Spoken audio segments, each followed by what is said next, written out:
Let me begin with what sounds like a very simple question.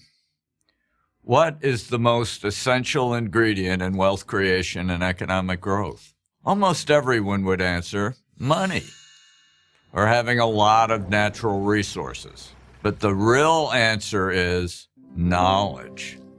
It's easy to prove. What is the difference between us and a caveman? The only difference is that we know a lot more. Biologically, we're the same. The neurons in our brains are the same. The physical world is the same. But our lives are infinitely better. Why?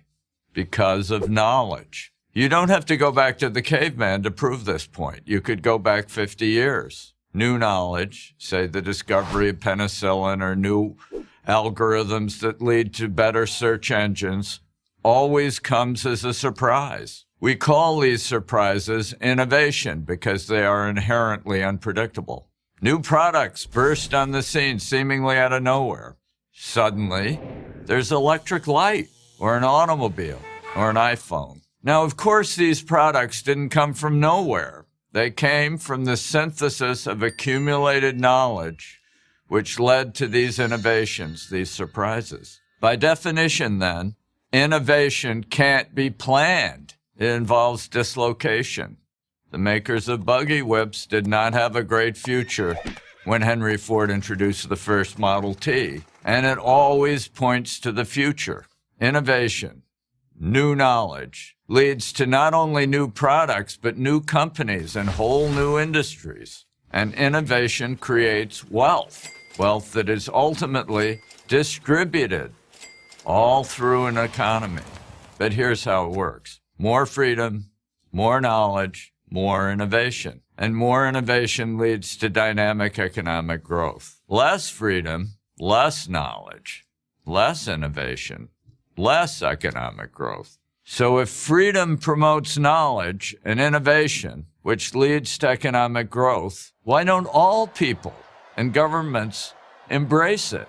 To understand that, we have to return to what I said earlier about innovation being a surprise, being unpredictable. This unpredictability makes many people uncomfortable. Their goal is to eliminate surprise. One finds this in all utopian visions, from communism to socialism, to the belief that through complex insurance packages, bankers could protect themselves from a catastrophic mortgage meltdown. In Europe, with its failing welfare states, and more in the US, we see this desire to eliminate surprise in the ever-expanding role played by government. Bigger bureaucracies, more rules, more regulations. Every new crisis, real or imagined, brings ever more laws.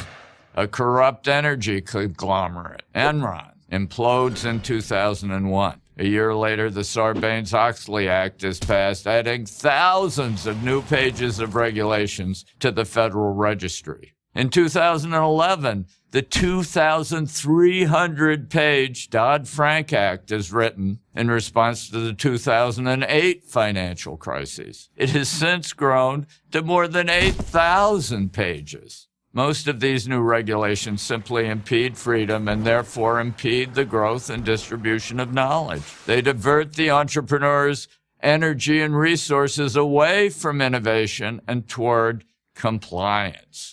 They create uncertainty about the future, and they raise the barriers of entry for new entrepreneurs. Ironically, the ones who most benefit from all these regulations are big corporations and their teams of lawyers, lobbyists, and accountants. They're the only ones who have the resources to untangle the mess and survive in it. But this drift away from freedom can be reversed, and quickly. Within a matter of a few years, in fact. There are numerous recent examples in the United States during the Reagan administration, in Chile in the 1970s, in Eastern Europe after the fall of communism, in New Zealand and Israel in the 1980s, in China and India in the 1990s, in Canada in the first decade of the 21st century. Because it's an economy of mind, the future can change as fast as minds can change. Whenever intrusive government retreats, knowledge expands.